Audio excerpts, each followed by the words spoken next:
Assalamualaikum warahmatullahi wabarakatuh. Kami dari kelompok 7 yang beranggotakan saya Raffi Novianto Sudraja, Saya Pradipa Raditya Azuri.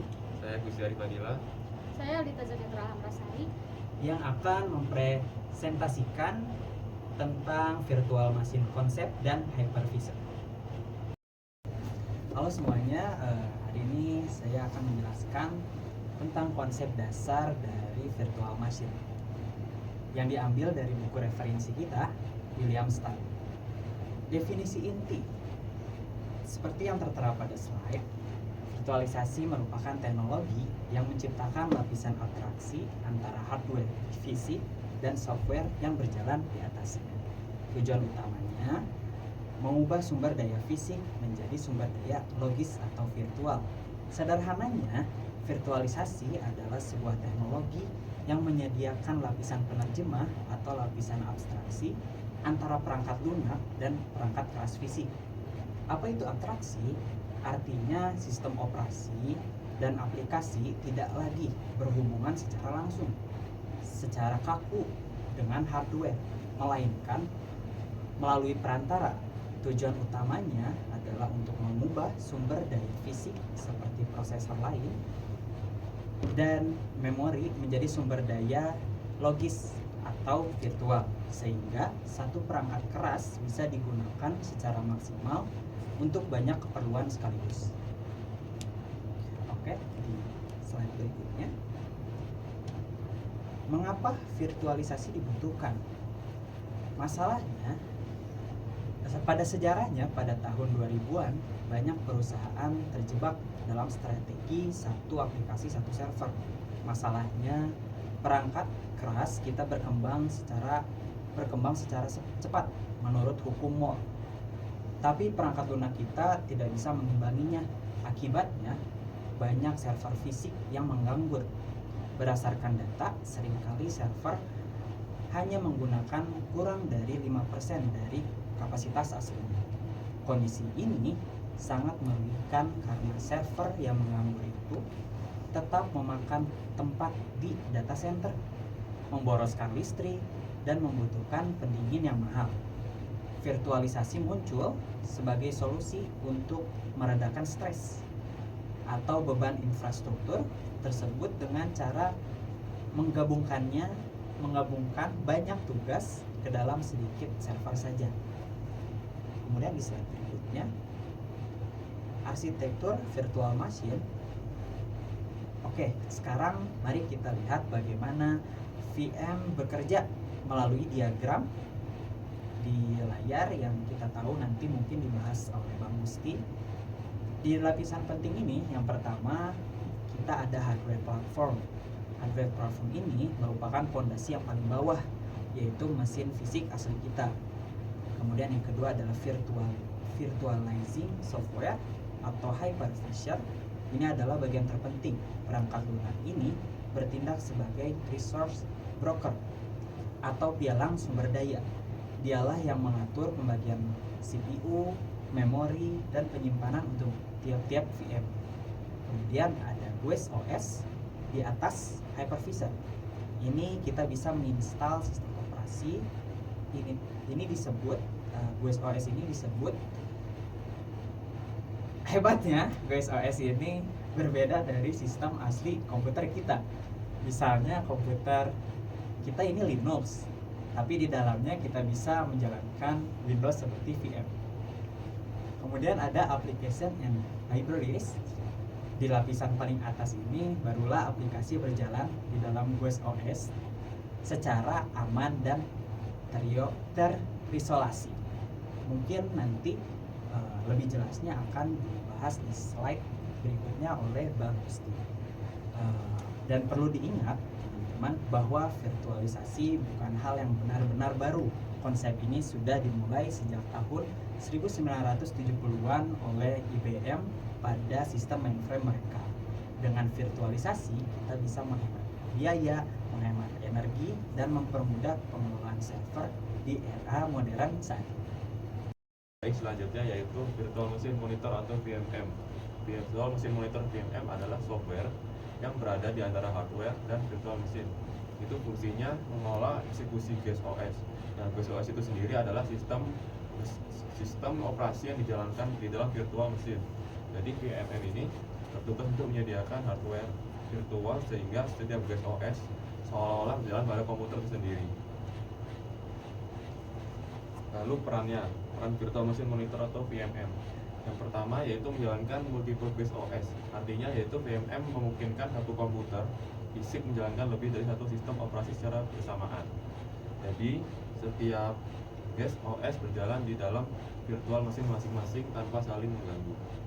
Lalu yang kedua, mengelola CPU, memori dan input output. Maksudnya itu adalah VMM itu bertugas membagi dan mengatur penggunaan sumber daya hardware seperti prosesor, memori, dan perangkat input output agar setiap VM mendapat data yang sesuai dan berjalan dengan stabil. Lalu yang ketiga itu menjaga isolasi antar VM.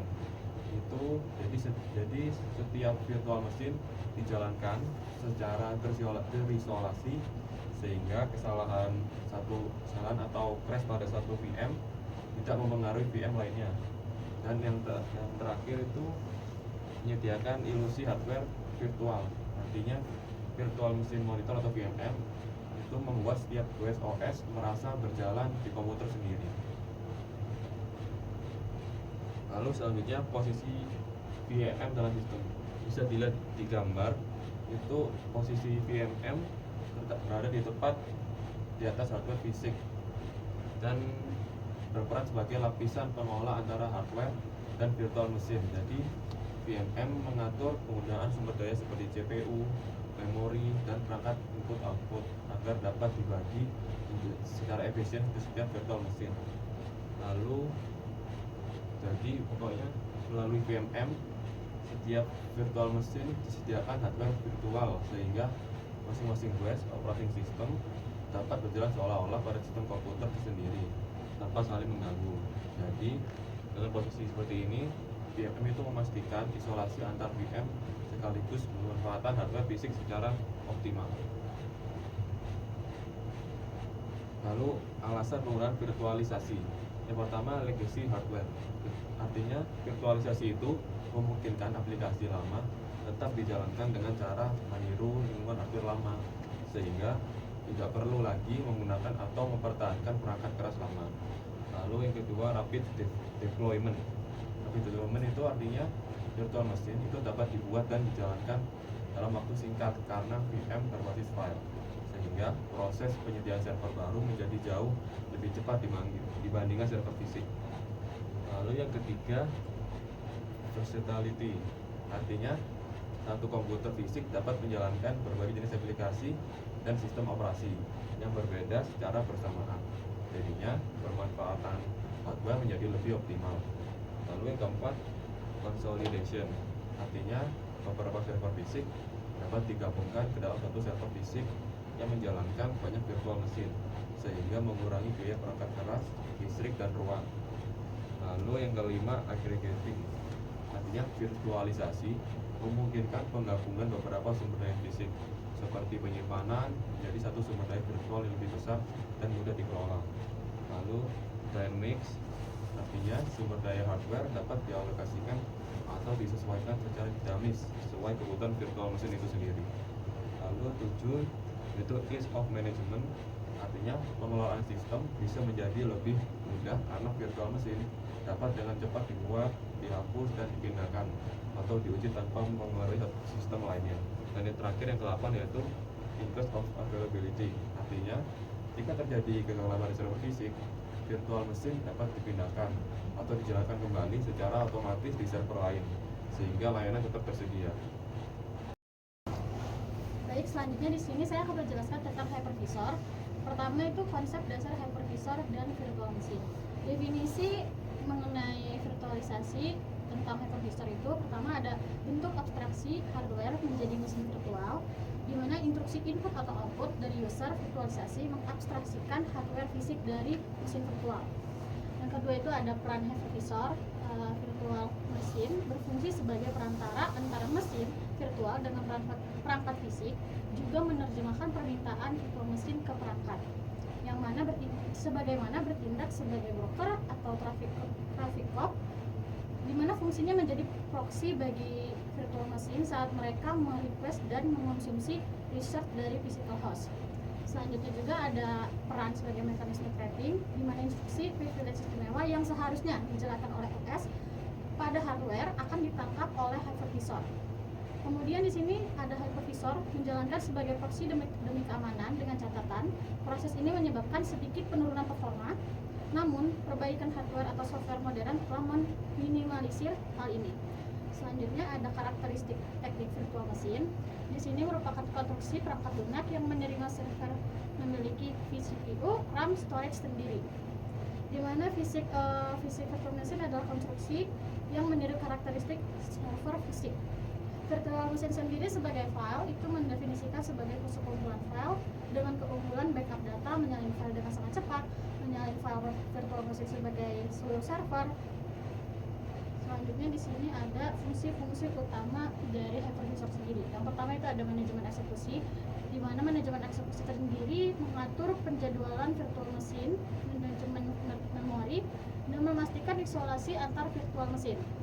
Yang kedua itu ada emulasi perangkat, di mana fungsinya itu sebagai meniru perangkat jaringan dan penyimpanan agar dikenali oleh OS di dalam virtual machine. Yang ketiga ada fungsi operasi privilege, di mana tugasnya menjalankan instruksi khusus atas nama OS yang tidak bisa dijalankan langsung oleh hardware. Yang keempat itu ada fungsi siklus hidup virtual machine, di mana mengontrol fungsinya untuk mengontrol status virtual machine, start, pause, dan stop. Terakhir itu ada fungsi administrasi yang mengatur parameter interaksi pengguna dengan host. Selanjutnya di sini ada tipe hypervisor, di mana ada dua tipe yang bisa dilihat pada gambaran A. Ini tipe 1 hypervisor, di mana barang mental dimuat sebagai layar software langsung ke server fisiknya untuk mengontrol research fisik secara langsung, di mana mekanismenya dalam lingkungan nature dikelompokkan sebagai cluster. Kemudian virtual machine juga bisa dipindahkan ke host baru dalam cluster tanpa gangguan layanan. Kemudian high availability itu jika satu host mati, virtual machine bisa pindah ke host lain. Jadi kelebihan dan keunggulannya untuk tipe 1 itu lebih cepat dibandingkan tipe kedua dan lebih aman. Tipe kedua juga aman tapi mudah terpengaruh, dan tipe 1 lebih kuat dibandingkan tipe kedua. Untuk tipe kedua sendiri itu digunakan untuk menggunakan PC. Biasanya fleksibelnya itu memungkinkan user untuk menjalankan virtualisasi tanpa mendedikasikan server khusus. Kemudian developer bisa menjalankan multiple, misal seperti server Linux di atas laptop Windows sambil tetap menggunakan produktivitas PC. Kemudian contohnya seperti virtual machine Mer, Workstation, kemudian Oracle Virtual Machine VirtualBox. Nah, lalu di sini ada paravirtualization. Paravirtualization merupakan teknik virtualisasi di mana GUIS operating system secara sengaja dimodifikasi agar menyadari bahwa ia berjalan di atas hypervisor, bukan langsung di atas hardware fisik.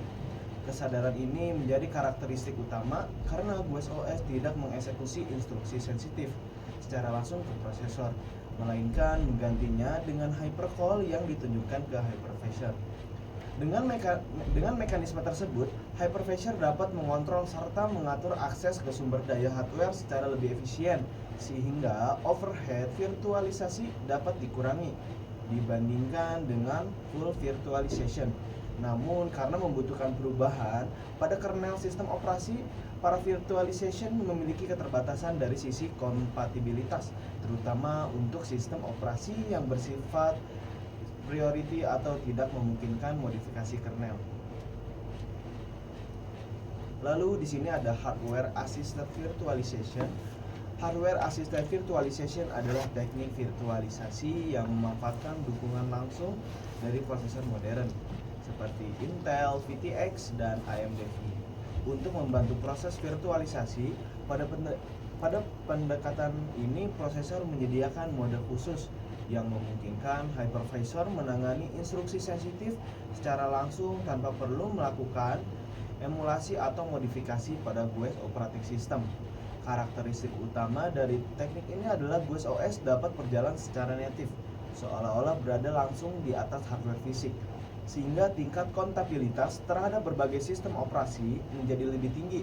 Dengan adanya dukungan hardware tersebut, proses virtualisasi menjadi lebih aman, stabil, dan efisien, sehingga hardware assisted virtualization kini menjadi standar utama dalam implementasi hypervisor modern. Lalu di sini ada virtual appliance. Virtual appliance adalah merupakan konsep distribusi sistem berbasis virtualisasi di mana sebuah mesin virtual disediakan dalam bentuk paket siap pakai yang telah dikonfigurasi sebelumnya. Di dalam virtual appliance sudah terdapat sistem operasi, aplikasi, serta konfigurasi yang dirancang untuk menjalankan fungsi tertentu seperti server aplikasi, ada database, ataupun layanan jaringan. Karena ini memungkinkan pengguna untuk melakukan deployment dengan cepat tanpa harus melakukan proses instalisasi dan konfigurasi manual dari awal lagi.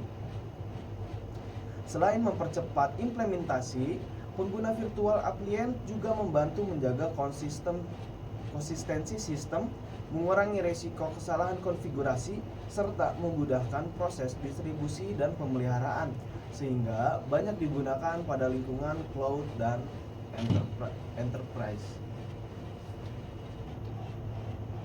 Sekian presentasi dari kami kelompok 7. Maaf bila ada salah tutur kata. Terima kasih. Wassalamualaikum warahmatullahi wabarakatuh.